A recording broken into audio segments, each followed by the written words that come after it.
José Luis Espert, bienvenido. Hola, hola, ¿qué tal? Buenas noches. ¿Cómo estás? Muy bien. Qué discurso ayer. Pero antes de ir a tu discurso y de charlar de lo que pasó en el Congreso, quiero mostrarte a Mayans, declaraciones de Mayans para compartir contigo.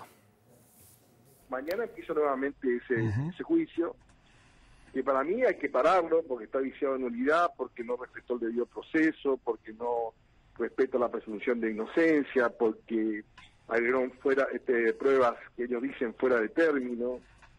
Tiene un montón de vicios que esto debería ser parado en forma inmediata, porque en ese juicio también se gestó el germen de la violencia extrema, y la verdad que ese juicio verdaderamente debería ser parado por la Corte. Queremos paz social, bueno, comencemos a parar el tema del juicio que es vergonzoso realmente, y posponerlo, ver que existan garantías constitucionales. ¿Qué opina José Luis? Mira, los legisladores tenemos inmunidad de opinión, artículo 68 de la Constitución, pero el artículo 66 de la Constitución también dice que se lo puede corregir a un senador o hasta se lo puede expulsar de la Cámara. En este caso yo te diría, estamos bordeando un delito que está más o menos tipificado en el artículo 36 de la Constitución y penado en el 29, que es una suerte de lo que sugiere Mayans, es alzarse contra los poderes constituidos. ¿Por qué? Porque él dice, para que haya paz tiene que haber impunidad. O sea, si Cristina robó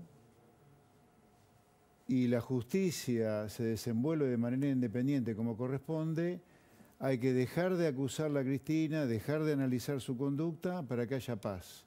Entonces esto como mínimo requiere de una corrección de parte del cuerpo del Senado. Yo si fuera senador estaría pidiendo en este momento una corrección, porque es directamente demencial que la inmunidad de opinión, que es un precepto constitucional, artículo 68, se utilice de esta manera casi mafiosa, y le voy a decir con toda la letra, por este impresentable de Mayans. Mayans, usted es impresentable, es un bochorno para la Cámara de Senadores. No puedo creer que haya una provincia que se sienta representado por un caradura como usted.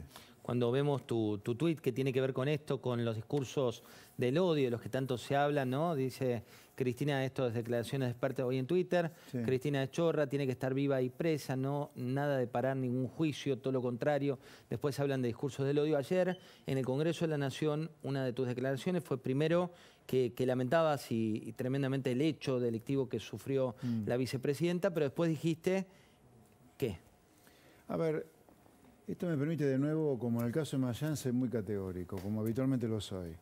Discurso de odio no hay. Y si lo hubiera, viene del kirchnerismo, sin duda. Del otro lado no hay nada de discurso de odio. Nada. Cero.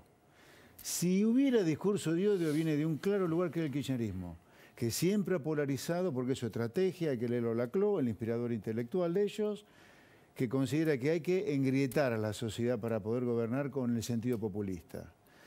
Y aquel que piensa que acá hay discursos de odio, que insisto, si los hubiera son de un solo lado, el kirchnerismo, miren, lean la Comisión Americana de Derechos Humanos, artículo 3, inciso 5, que ahí establece claramente lo que es un discurso de odio. ¿Sabe cuál es el discurso de odio? El de Ku Klux Klan, ese es un discurso de odio. El discurso de odio es el del nazismo. ¿Qué tiene que ver?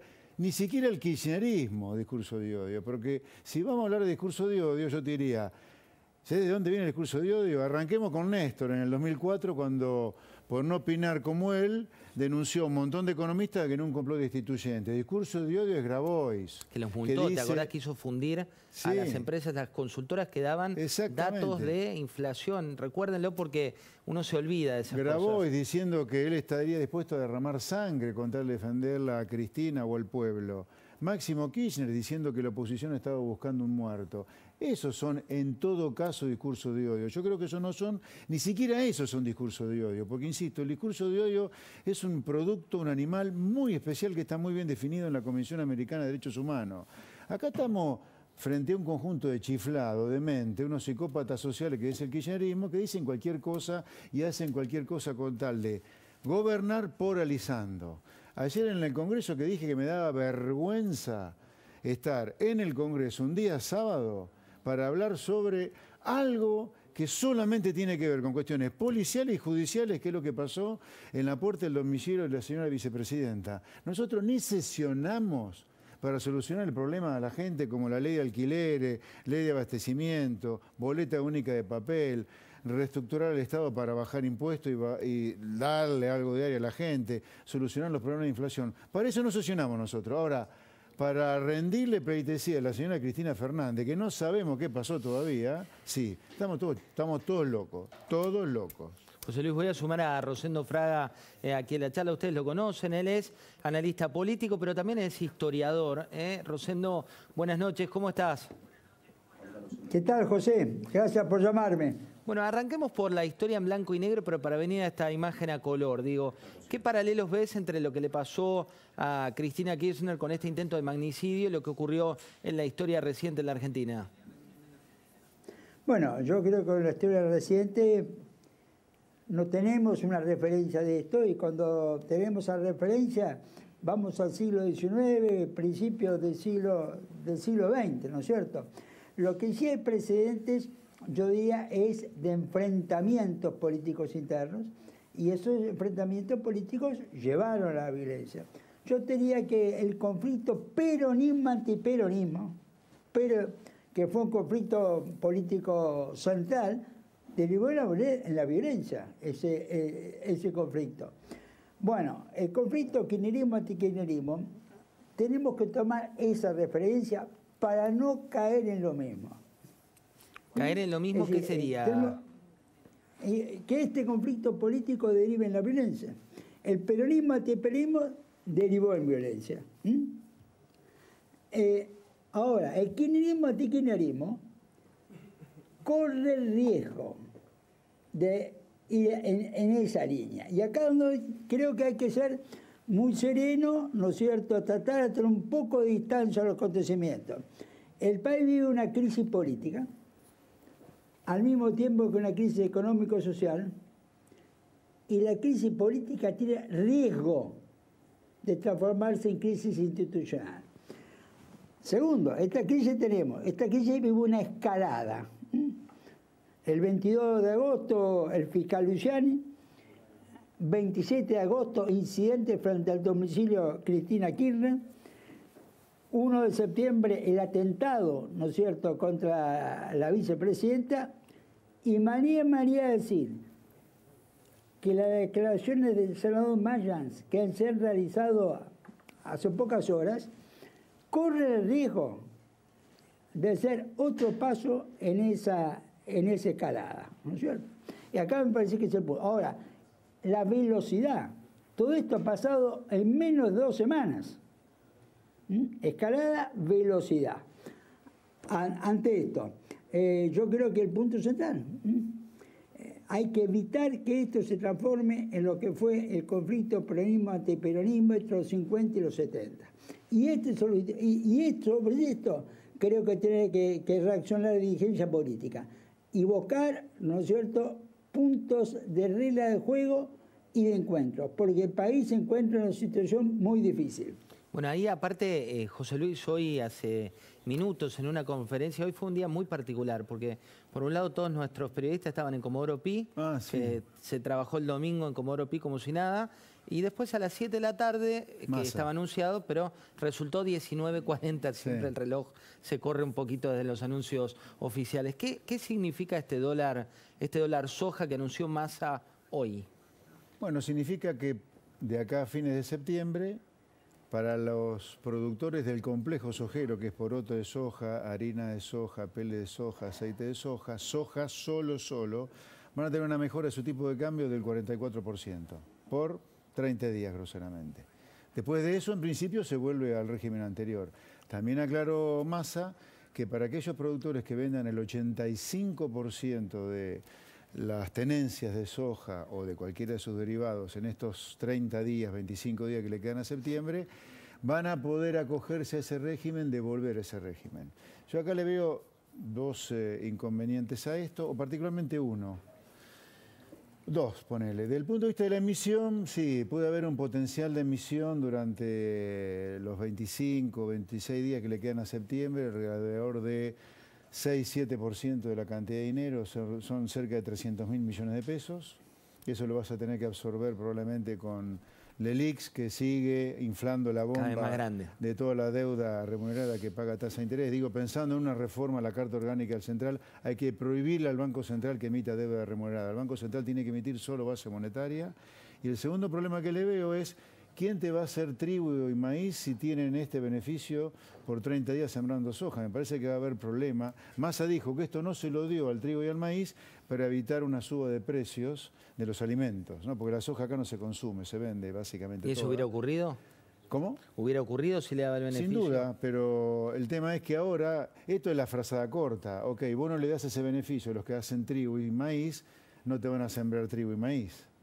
¿Entendés? Hablando de eso, Rosendo, por un lado está esta pata económica que vamos a también profundizar con José Luis, pero por otro lado está que la Argentina vive constantes fuegos artificiales, ¿no? Digo, cuando había un pedido por parte de un fiscal concreto de 12 años de prisión para Cristina Fernández con inhabilitación de por vida, que fue lo que pidió el fiscal, sale la vicepresidenta y da su propio alegato diciendo que la sentencia estaba escrita por más que eso no ocurrió, y todos hablamos de esa situación. Después fue el debate por el vallado en la ciudad de Buenos Aires, y si era que querían cortar a la militancia, y ahora, algo que fue muy grave institucionalmente, pero empiezan a correr el foco hacia periodistas, medios, bueno, y opositores per se.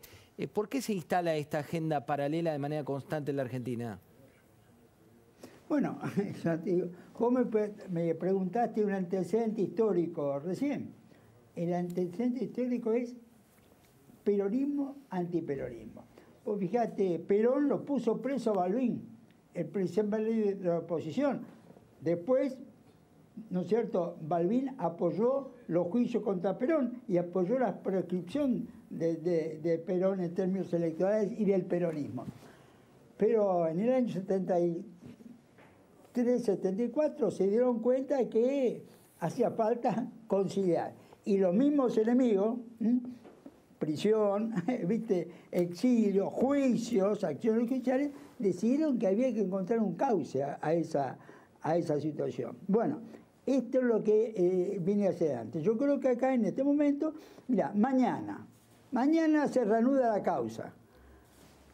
El clima político es muchísimo peor que era hace 2 semanas y mucho más peligroso en este sentido. Y esto es lo que hace, ¿no es cierto?, la necesidad de replantear lo que hay que evitar, tener presente lo que hay que evitar, ¿no es cierto? Y la dirigencia política, sobre todo gente como el expresidente Macri, la vicepresidenta Cristina Fernández de Kirchner, tienen que tomar un poco la referencia de la historia en este momento. Hablando de la historia, pero proyectando al futuro, José Luis, hay como varias vertientes, ¿no? Por un lado, un país dividido, muy fuertemente dividido, con posiciones que inclusive en las familias se generan debates de fondo, esto que planteaba Rosendo. ¿Vos crees que puede venir una etapa de inseguridad en la calle, de violencia y demás, como plantean algunos analistas? No lo sé. Yo desearía que no. Desearía que no. Pero aparte no hay ninguna necesidad de eso. No. O sea, se está inventando un monstruo que no existe. A ver, lo único que se está haciendo es juzgar a una expresidenta, porque cuando ocurrieron estos hechos que acusaba el fiscal Luciani el 22 de agosto, ocurrieron cuando Cristina era presidenta. Se está impartiendo justicia, nada más que eso. La verdad, pongamos es muy grave, ¿no? Digo, porque se olvida eso. Claro, pongamos la cosa en claro. Acá hay solamente una acusación de un fiscal contra una presidenta, según el fiscal, que ha malversado fondos y ha participado en una asociación ilícita. O sea, eso en la Constitución, la malversación de fondos públicos, es considerado como traición a la patria por la Constitución misma. O sea, no es broma de lo que se le acusa a Cristina. Ahora, que el kirchnerismo agarre eso y transforme a eso, lo dé vuelta y diga que hay discursos de odio y violencia política de parte de periodistas, la oposición y de parte de la justicia. Y la justicia es una cosa de loco. Yo entiendo que hay que ser prudente, bla, bla, bla, pero no nos olvidemos de dónde nace el problema acá. O sea, vos te afanaste un país y encima pretendés impunidad. No sé, una cosa de loco. ¿Qué república, qué país podemos armar sobre esa base? Se chorrean un país entero y después quieren impunidad para que no pase nada acá. Es como que vivimos con la pistola en la cabeza los argentinos, de la mano de esta gente. Yo no lo acepto eso, no lo acepto. Rosendo, hablando también de cara hacia adelante, hay como una estrategia que se libra entre dos fuerzas, ¿no? Digo, por un lado está el tema de las PASO, donde desde Juntos por el Cambio, que están bastante peleados unos con otros, y hay inclusive esos almuerzos donde quedan expuestas esas diferencias, hablan que las PASO van a ser ordenadoras. Y desde el otro lado, desde el Frente de Todos, tratarían, al menos esto es lo que dicen por ahora, de evitar que las PASO ocurran. ¿Qué escenario ves para esto? A ver, yo veo improbable que las PASO se suspendan. Para eso hace falta una ley de Congreso, un acuerdo oficialismo-oposición, como hubo para la postergación el año pasado, y no lo veo realmente que sea probable. Yo en el oficialismo, creo que al oficialismo le conviene las PASO. Si la PASO claramente la ganaría Cristina Fernández de Kirchner, ¿no es cierto? Si es que decide ser candidata. En el otro lado, la oposición ve una situación que en las últimas semanas, ¿no es cierto?, se ha complicado más. La denuncia de Carrió a principios de agosto, ¿no es cierto?, las diferencias en el PRO o dentro del PRO, ¿no es cierto?, con los incidentes frente al domicilio de Cristina, y ayer en el Congreso, en diputados, una diferencia PRO de un lado, radicales y coalición cívica del otro. Ahora, ¿qué es lo que pasa? Sí, puede ordenar, pero el problema es que primero se tiene que ordenar el PRO. El PRO no puede ir a las PASO para definir si Macri, Larreta, ¿no es cierto?, o Bullrich, por una razón muy clara, ¿no es cierto? Si el PRO va con más de dos, tres candidatos, ¿no es cierto?, a las PASO, va a ganar un candidato radical. O sea que el PRO tiene que ordenarse primero, antes de las PASO. Hablando de eso también, José Luis, uno ve, tenés la parte de la división del país, la parte de los poderes políticos como tal, el cansancio de la gente de las peleas de la política y muchos temas urgentes, ¿no? Digo, que salen de agenda. Cuando vos analizás desde tu perspectiva de político, pero también de economista, lo que está pasando con la economía, ¿cuál es la cuenta regresiva que tenemos ahí? Un comentario, aprovechando el tema que salió con Rosendo de las PASO. Hola Rosendo, pero no nos habíamos saludado. Buenas noches. Bueno, en esto de colaborar con la paz social, con la tranquilidad, vamos a tener que poner todos, pero fundamentalmente el kirchnerismo. Esto de las PASO. Si el kirchnerismo quiere suspender la PASO porque le conviene, porque eso divide a la principal oposición que Juntos, porque están bastante peleados entre ellos, bueno, parte de colaborar con la paz social o con la tranquilidad o con la armonía sería, sí, si es bueno para Juntos por el Cambio las PASO, eso es bueno para la sociedad. Y ahí estaríamos invirtiendo todos en generar paz social. Bueno. Más allá de que yo creo que si queremos suspender las PASO, hagámoslo inmediatamente después de una elección, no a menos de un año de la elección, porque luce muy de la política muy oportunista, chiquitita, muy oportunista. Sobre la economía, mira, Massa la función que tiene es esta bomba que se armó en los últimos 15, 20 años que cada tanto detona, es que esta vez le detone al nuevo gobierno si es que el kirchnerismo perdiera en diciembre del año que viene. Que ya la vivimos también varias veces. Varias veces la vivimos. Ahora, no sé si algo de la bomba no le va a explotar a ellos también, por las LELIQs, por la inflación. O sea, Argentina va a 100% inflación. O sea, Argentina va a un lugar donde se van a duplicar los precios de todo lo que la gente consume una vez por año. Y no los sueldos, ¿no? Porque hay que decirlo, no, ni hablar, los sueldos no van por el ascensor. Ni las jubilaciones, mucho menos lo que recibe un beneficiario de planes. O sea, Argentina va a ese lugar, va, por lo tanto, a niveles de pobreza cada vez más altos. Va a tener dificultades para cumplir las metas con el fondo del mes de diciembre. Va a tener más dificultades para cumplir las metas con el fondo que se han firmado para 2023, que es año de elecciones, donde el ajuste tiene que ser mucho mayor. Hoy no hay ningún ajuste, te digo. El ajuste ha quedado todo para 2023, hasta el de tarifas. O sea, Argentina, lamentablemente, el bosque que cubre esto que está pasando es que estamos frente al 8º plan económico de 8 que ha tenido Argentina en 60 años que ha fracasado. O sea, Nosotros deberíamos preguntarnos qué nos pasa que todo termina mal. Bueno, hay algo que estamos haciendo mal y ese algo por lo menos es una maldita trinidad. Argentina tiene todo para venderle al mundo, abriéndose al comercio y vive con este pescado podrido de la sustitución de importaciones. Tiene un Estado que demuele a la gente pagando impuestos y tiene leyes laborales del siglo pasado, y esto es literal. Las leyes laborales argentinas son las que Perón importó de la Carta del Laboro, y esto es dato, no es opinión.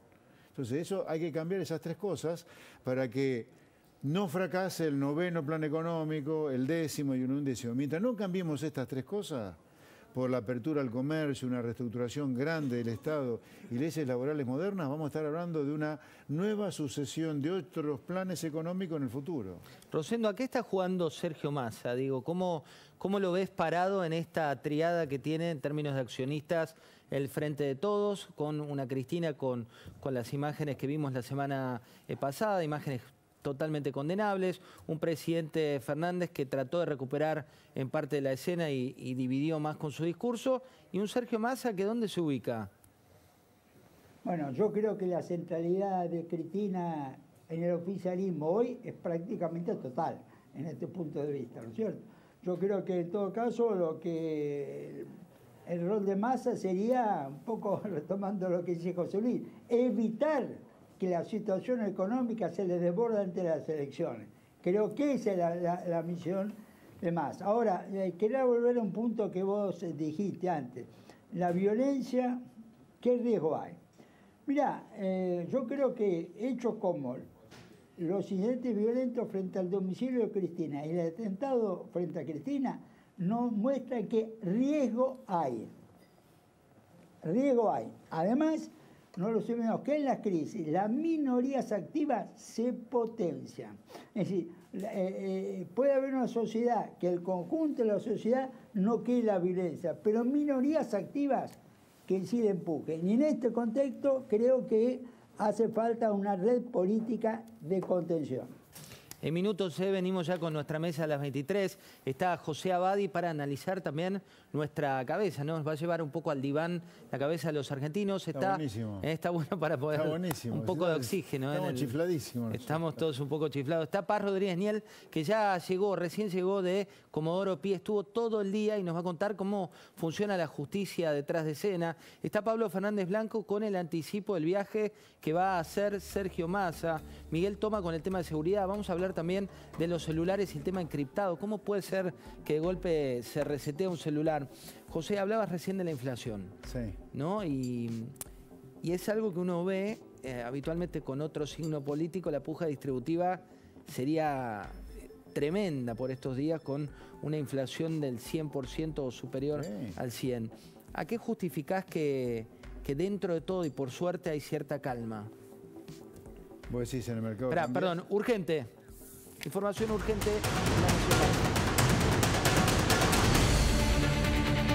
Vamos a recibir a Paz Rodríguez Niel. Paz, ya está lista. Paz, contanos qué es esta información urgente. Está ocurriendo en este momento. Información en La Nación Más. Acaban de detener a la novia, la pareja de Fernando Sabac Montiel, el atacante de Cristina Kirchner. Fue detenida, la venían siguiendo, escuchándola en tiempo real, nos dicen los investigadores, y decidieron que en el momento de arrestarla está detenida. La sospecha de los investigadores, de la jueza María Eugenia Capuchetti y del fiscal Carlos Rívolo, es que el agresor, Sabac Montiel, no actuó solo. Aparentemente creen que su novia actuó con él, en coordinación con él. Habría que ver si hay más personas, si esto fue un grupo organizado o de qué se trata. En el juzgado, en principio, no creen que haya sido una gran organización, pero sin ninguna duda cuentan con que la novia fue parte de este operativo que aparentemente habría tenido el propósito de asesinar a Cristina Kirchner. Lo que sabemos es que Sabac Montiel le disparó, gatilló 2 veces a centímetros de la cara de la vicepresidenta y que hoy, hace minutos nada más, acaba de ser arrestada también su novia. Busquemos las declaraciones que hizo a Telefe Noticias hace pocos días. También, Paz, una pista está sobre el amigo, ¿no? Que también hizo declaraciones. A ver, veamos en parte esto para tener un poco de quién estamos hablando. Mirá. Convivías hace un mes, viste el arma en la casa, te dijo, tengo ganas de matar, no sé, alguna frase.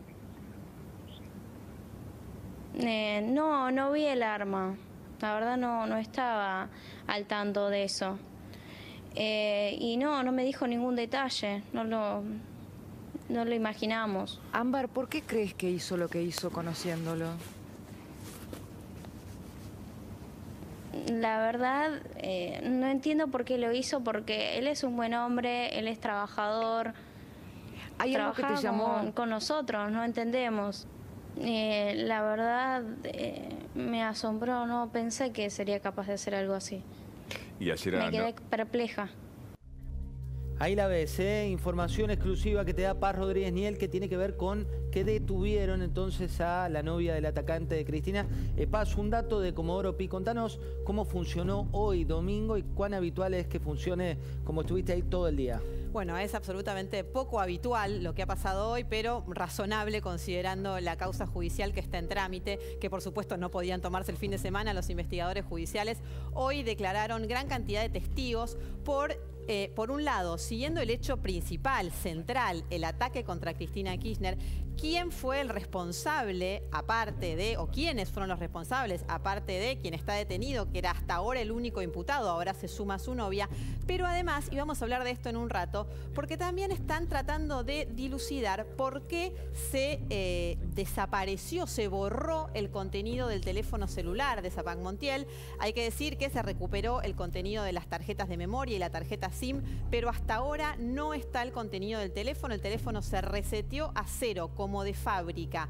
Y esto fue aparentemente mientras estaba en poder de los investigadores. Están tratando de determinar si esto fue en el curso del peritaje que hizo la Policía Federal Argentina. Cuando llega a la Policía de Seguridad Aeroportuaria, dicen esto está formateado y no tiene contenido. Hay que ver cuál fue la razón, si esto se hizo vía remoto, si esto fue un problema cuando se intentó descargar la información. Pero hoy todo el día súper movido el juzgado de María Eugenia Capuchetti con todas estas declaraciones. Declaró también el amigo, este hombre al que vos te referías hace minutos nada más, que dijo que no era tan amigo, pero que sí volvió a reiterar que lo creía capaz de cometer este hecho. En minutos todos los detalles de esta investigación. Para cerrar, José Luis, y gracias por haber venido hoy domingo, cuando vos ves toda esta suma de pequeñas argentinas que vamos formando, ¿qué te genera, digamos, si tuvieras que ponerle un título a este modo de época? Bueno, dos frases finales me dejás. Una para una persona que veo que está sentada, que va a estar con vos ahora, Silvia Los Penato. Sí. La verdad que es de las muy buenas sorpresas que yo me he llevado en la política. Pensá que yo hace 8 meses estoy en la Cámara. La verdad que una mujer brillante y trabajadora, pero como la mejor, impresionante. La verdad que el sombrero para ella. La segunda cosa con la cual cerraría ahora sí el cierre definitivo es, yo me alegro que Cristina esté viva por dos razones. Una, porque la vida es sagrada, ¿sí? Así que me alegra por ella y por su familia que esté viva. Y también estoy feliz que esté viva porque si es cierto o si se termina fallando por cómo quiere el fiscal, por cómo ha acusado el fiscal, que termine presa por chorra, porque defraudó a una sociedad y le robó a los argentinos y le ha arruinado la cabeza a millones de personas. Y esto no es bueno, no es bueno para nada. El odio no va por la justicia, el odio va por la corrupción. No. Todos somos iguales ante la ley, mal que le pese al senador Mayán que quiere impunidad para Cristina. No, que sea juzgada y que termine en la cárcel si realmente se prueba o si el juzgado falla en el sentido que lo ha acusado el fiscal. Somos todos iguales frente a la ley. Impunidad para nadie. Gracias, José Luis. Un placer.